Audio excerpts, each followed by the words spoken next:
Le Reich allemand est un projet européen. En Russie, par exemple, ils avaient des tendances à encercler toute une région, à avancer et à tout massacrer et à tout tuer.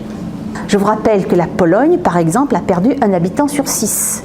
Et Oradour-sur-Glane fait partie de ces massacres. Donc effectivement, ces unités allemandes qui étaient stationnées dans le sud de la France ont eu comme objectif de casser les poches de résistance. Ces poches de résistance les empêchaient d'avancer. Il fallait aussi casser la complicité et l'aide que les populations civiles apportaient. Donc comment faire? C'est un système très classique. On répand la terreur dans la population civile. Et donc on massacre en avançant, c'est ce qu'elle a fait. Donc on ne va pas aider les quelques résistants parce qu'on a peur que tout le village en pâtisse. Oradour est un symbole parmi d'autres, de massacre en Europe.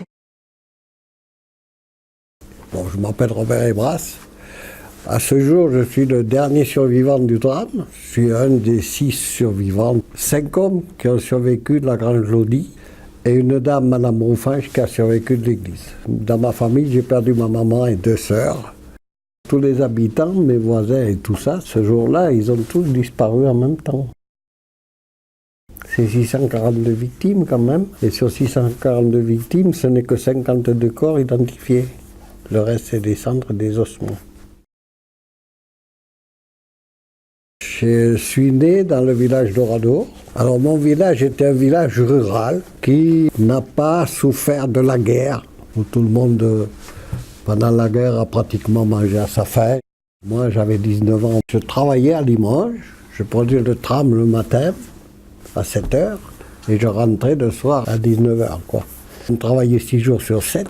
La sortie du dimanche, c'était le vélo. Et puis on avait une petite équipe de foot et on jouait au foot.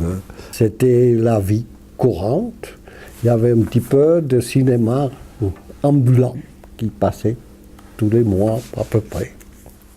C'était un village très, très vivant, très actif. Il y avait beaucoup de commerçants. Mes parents n'habitaient pas le bourg même d'Oradour, mais un village de la commune d'Oradour à 2 km d'Oradour. En 1944, le 10 juin, je venais d'avoir 19 ans et je travaillais à Limoges. Et tous les samedis soirs, je rentrais à Oradour chez mes parents. Et donc, le 10 juin, comme les autres samedis, je suis allé prendre le tramway qui me permettait d'arriver à Oradour-sur-Glane. Alors, ce qui s'est passé, c'était un samedi. Il fait très chaud. Le matin, chacun est à son travail, fait ses courses. Et à 14 h, la troupe arrive. Moi, je vois passer des soldats, enfin, en véhicule, qui traversent le village, qui s'arrêtent en haut du village, mais lorsque je les vois passer, moi déjà je n'ai pas peur, parce que moi je vois les Allemands tous les jours à Limoges. Dans la direction qu'ils prennent, Oradour c'est 4 jours après le débarquement, pour moi ils prennent la direction du front de Normandie.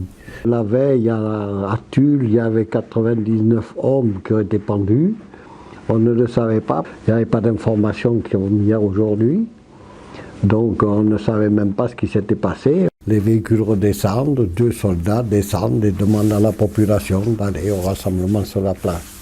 Alors il n'y a pas de difficulté parce que toute la population est dans la rue.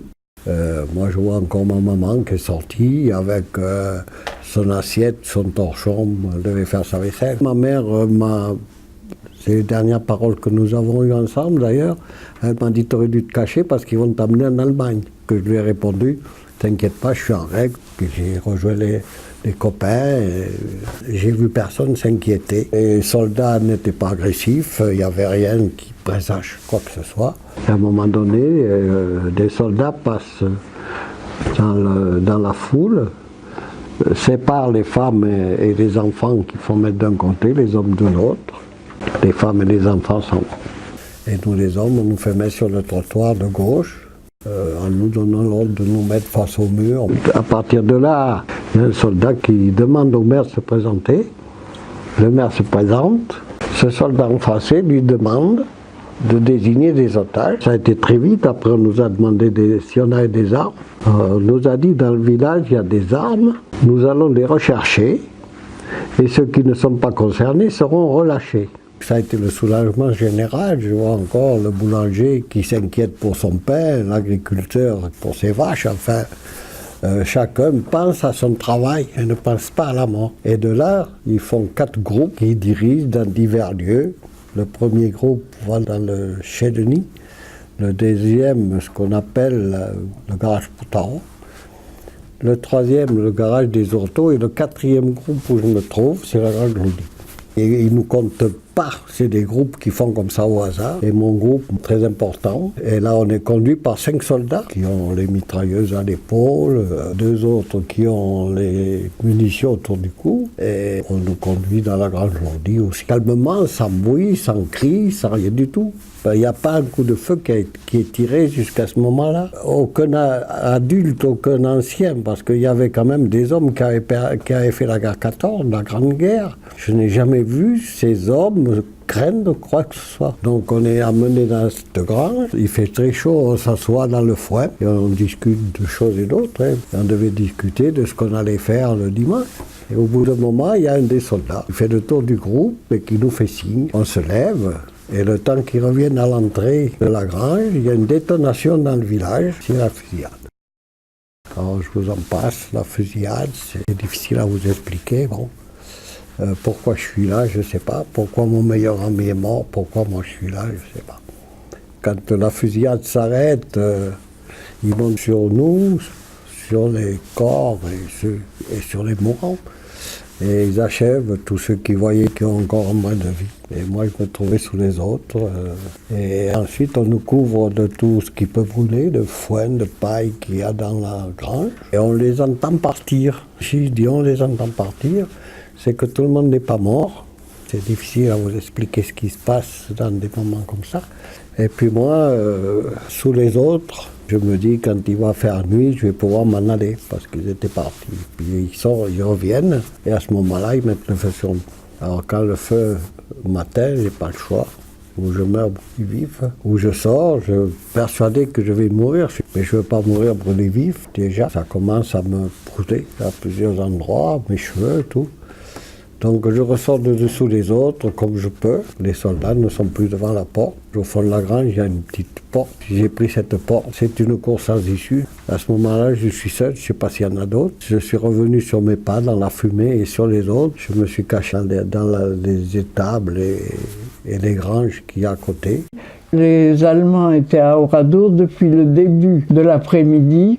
Avant d'arriver à la Glane, les SS ont arrêté le tramway. On voyait de l'autre côté de la Glane l'église en flammes. La flèche du clocher était tombée. Il y avait plein de soldats à droite et à gauche. Au bout d'un moment, un SS est venu et il a dit les voyageurs pour Oradour doivent descendre. Moi, je suis descendu, plusieurs personnes sont descendues, mais après avoir traversé la cour de la ferme, ils nous ont arrêtés là, dans un champ. Il y avait un groupe qui était en train de creuser. Un de ceux qui creusaient est venu et nous a compté et reparti. Alors évidemment, ça nous a semblé bizarre. Le SS est venu vers nous. De toute façon, il n'y a plus personne de vivant dans Oradour. Alors là, ça fait froid dans le dos. À ce moment-là, vraiment, moi j'ai pensé qu'ils allaient nous tuer. Voilà un officier qui arrive. Je me suis précipité vers cet officier. Je lui montre ma carte. Je lui dis, nous ne sommes pas d'Oradour, nous sommes de Limoges, voyez mon adresse. Il a dit, pas pire. Alors tout le monde a sorti sa carte d'identité, mais il n'a même pas regardé. Il a dit « Raus ». On a compris qu'on pouvait partir, alors nous sommes partis dans la direction opposée à Oradour. Et puis à un moment donné, j'ai entendu parler français, j'ai retrouvé les 4 autres, donc on s'est retrouvés aux alentours de 16h. Entre 16h et 19h, on s'est préservé et des soldats et du feu. Il y avait le feu partout et à 19h, on est obligé quand même de partir. C'est difficile à imaginer qu'on tue des hommes sans raison. Dans ma tête, ils ont emmené les femmes pour qu'elles ne voient pas l'exécution des hommes. Malheureusement, ce n'était pas le cas. Et je rejoins mon père chez ma sœur aînée, le lendemain soir, où j'ai trouvé mon père, et c'est à ce moment-là que mon père est parti à vélo et est venu jusqu'à Oradour et a vu dans l'église ce qui s'était passé. Et c'est à ce moment-là, quand il est revenu, qu'il m'a appris que les femmes et les enfants étaient morts, brûlés dans l'église. Quand nous sommes arrivés au village qui s'appelle les Bordes, eh bien, les gens étaient tous sur le pas de la porte et il faisait très chaud. Ils se sont précipités vers nous. « Ah, enfin quelqu'un qui vient d'Oradour, qu'est-ce qui se passe? Où sont nos petits qui ne sont pas rentrés de l'école ?» Alors nous leur avons dit, ben non, nous ne venons pas d'Oradour, nous ne savons pas ce qui se passe. Nous avons attendu le lendemain matin pour entrer dans Oradour. Et il y avait un monsieur qui venait de Paris, il avait amené ses deux fils à Oradour chez des amis pour qu'ils soient à l'abri des bombardements qui avaient lieu sur la région parisienne. Lui, il a dit, moi je vais à Oradour. Alors moi j'ai dit, ben, je vais avec vous parce que je voulais voir qui était vivant chez moi. Donc je suis partie avec lui. Et quand on est entré dans Oradour, ben c'était vraiment une vision, c'était incroyable parce que c'était que des ruines fumantes. Il y avait des poutres, des gravats jusqu'au milieu de la chaussée. Il y avait encore les pots de fleurs sur les fenêtres. Il y avait encore des marmites accrochées à la crémaillère dans les cheminées.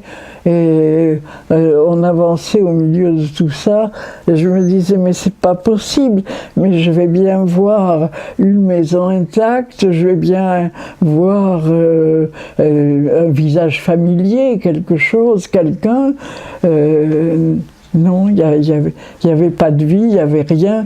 Et quand je suis arrivée au carrefour, là devant le gros chêne et en face de la maison de mon oncle et ma tante, ben, là aussi la maison elle était brûlée et eux où est-ce qu'ils étaient je ne savais pas. Tout à côté de l'église habitait mon grand-père. Toutes les maisons étaient brûlées, étaient éventrées. Et le dimanche après-midi on a découvert les cadavres dans l'église.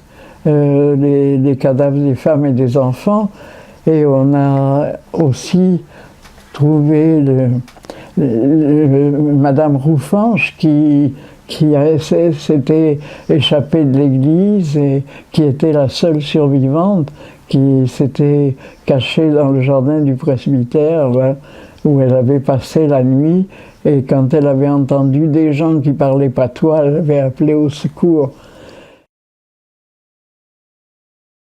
Je suis revenu à Oradour, mon père m'a ramené le samedi suivant, parce que, je ne sais pas si vous imaginez, mes habits étaient rouges du sang des autres, j'avais pas d'habits. On m'a ramené parce qu'il y avait le Secours National qui était là. On m'a donné des habits, et comme j'avais des blessures, il y avait des infirmières qui étaient là, qui m'ont fait des pansements. Alors les jours suivants, ça a été terrible parce que il y avait les autorités allemandes à Limoges qui n'ont pas autorisé les secouristes à venir déblayer avant le mardi suivant. Et c'est le mercredi qu'ils ont commencé à déblayer les ruines.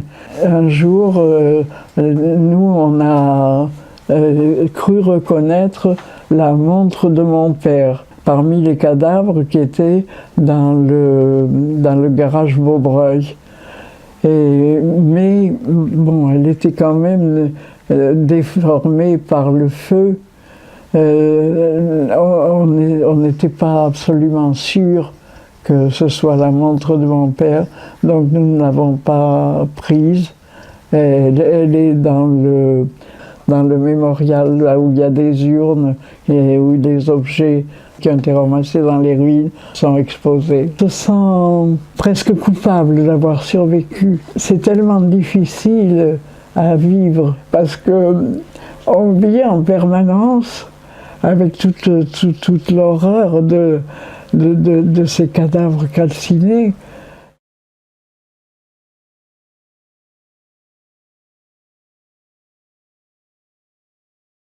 Je pense que pour vous, c'est important d'imaginer ce qu'a été cette vie. Je considère que mon témoignage et mon travail de mémoire se terminent. Enfin, pratiquement tous les présidents, je me suis retrouvé avec eux. Je pense que vous avez vu les photos. C'est tous des moments qui sont très forts pour moi et qui ne sont pas spécialement faciles à vivre. Est-ce que ça pourrait se refaire? Je vous dis oui. Donc il ne faut pas être naïf. Le passé doit éclairer votre réflexion du présent et du futur. Je suis profondément déçu. Je revis un petit peu ce que j'ai vécu. Et malheureusement, vous le savez, des jeunes comme vous qui vont faire la guerre pour un idéal qu'ils n'ont même pas souvent. Il faut être très vigilant, c'est tout ce que je peux vous dire. Parce que des Oradours, ils s'en passent tous les jours, aujourd'hui. Il y a des enfants et des femmes qui meurent tous les jours.